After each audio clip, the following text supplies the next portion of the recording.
करके रोजे की इफ्तार पार्टी मंदिर के अंदर कराते हैं और हम सब लोग केवल फेसबुक पे एक दो गुस्सा निकाल करके रह जाते हैं। मैं आप सबसे विनती करना चाहती हूं, याद रखो इनके 5 स्तंभ, जिसमें कहा तौहीद, एक ही ईश्वर है, एक अल्लाह है, उसके अलावा हम किसी को मानते ही नहीं है। हम कहते हैं सर्वधर्म समभाव। अरे लानत है हमारे ऊपर, 1400 साल से जिन लोगों ने केवल कत्लेआम मचाया हो, आज भी हम उनको धार्मिक कह रहे हैं।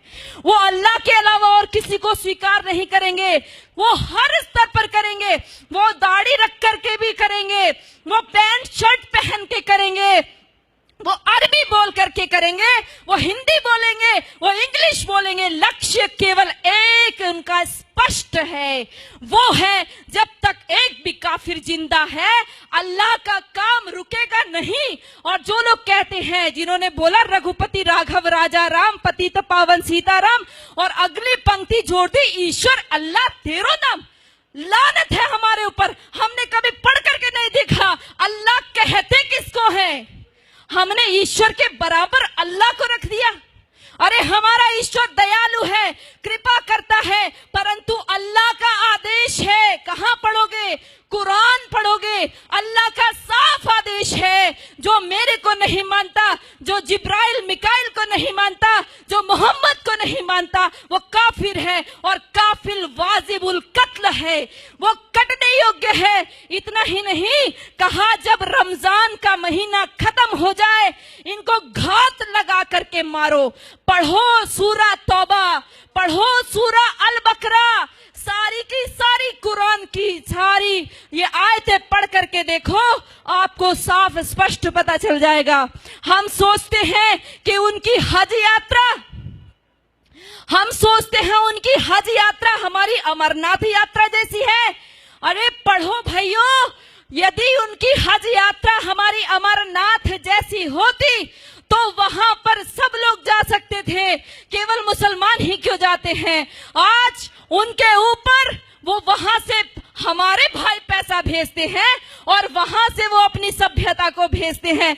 उनको कोई एम्बेसी में राजदूत भेजने की आवश्यकता नहीं है कि भारत में आप हमारे अरबी कल्चर का प्रचार कीजिए। ये सारे बढ़ाए हुए दाढ़ी, ये सारे ऊंचा पजामा और नीचा कुर्ता पहन करके सारे वहां से सीख करके आते हैं और अपने आप यहाँ पर आकर के सिखाते हैं।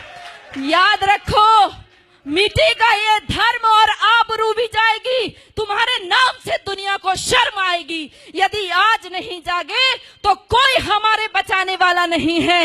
ये नमाज खिलाफत का मिनी ट्रायल है। ये नमाज इसलिए कहता है कि एक खलीफा बैठाएंगे और उसका राज चलेगा। ये पहले भी हमारा देश आजादी के लिए जूझ रहा था और सारा मुस्लिम जगत खलीफा के लिए जूझ रहा था। इतिहास पढ़ करके देखो, मालाबार में जो युद्ध हुआ, हमारे लोग जो मारे गए, वहां की महिलाओं के साथ, क्योंकि खिलाफत आंदोलन फेल हो गया।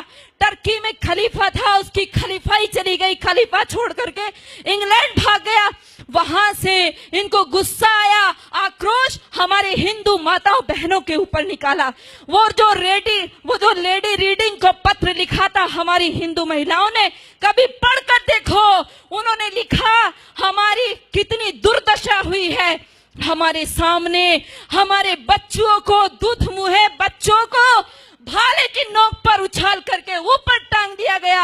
हमारी बेटियों माताओं के साथ में बलात्कार हुए। एक एक माता का बलात्कार करने के लिए 10-10 जिहादी थे और वो 10-10 जिहादी के बीच में फंसी हुई महिला ये सोच रही थी किसके लिए दुख मनाऊं, अपने बेटे के लिए या मेरे शरीर के लिए, किसके लिए रोएंगे। दर्द को भी दर्द आएगा, वो ऐसी भयंकर स्थिति है। और ये केवल एक आकस्मिक घटनाएं नहीं है, ये सब ऊपर से सिखाया हुआ है। भाइयों, आप सब लोग जो फेसबुक पे इसको रिकॉर्ड कर रहे हैं या अपने मोबाइल में रिकॉर्ड कर रहे हैं, ये मोबाइल में रिकॉर्ड करने की चीज नहीं है, दिल में रिकॉर्ड कीजिए। इसको अपनी बहनों को, माताओं, बेटियों, बच्चों को बताइए। नीति कृष्ण कहता है, नीति का अवलंब ले पहचान शत्रु प्रहार को। कृष्ण का आदेश सुन गुंजा दे गांडीव की टंकार को। ऐ पार्थ चादर तान कर सोता रहेगा कब तलक। तू उठ जरा निज शौर्य का परिचय करा संसार को। तू उठ जरा निज शौर्य का परिचय करा। धन्यवाद।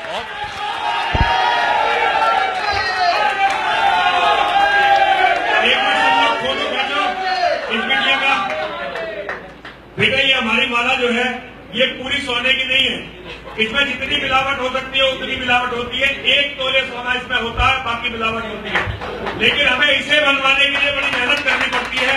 और यतिमा चेतनानंद सरस्वती जो तुम्हें अपने हाथ से इसे दे रही है, ये जगदम्बा महाकाली का तुम्हारे लिए प्रसाद है बेटा, है ना। तुम जैसी बेटी जिस माँ ने पैदा की है ये उसका सौभाग्य है। पिता ने तुम्हें जन्म दिया है ये उसका सौभाग्य है। तुम्हारी जैसी बेटी होना ये किसी भी व्यक्ति के लिए इससे बड़ा सौभाग्य नहीं हो सकता। मैं तुम्हें नमन करता। मैंने अपने जीवन में हमारी चेतना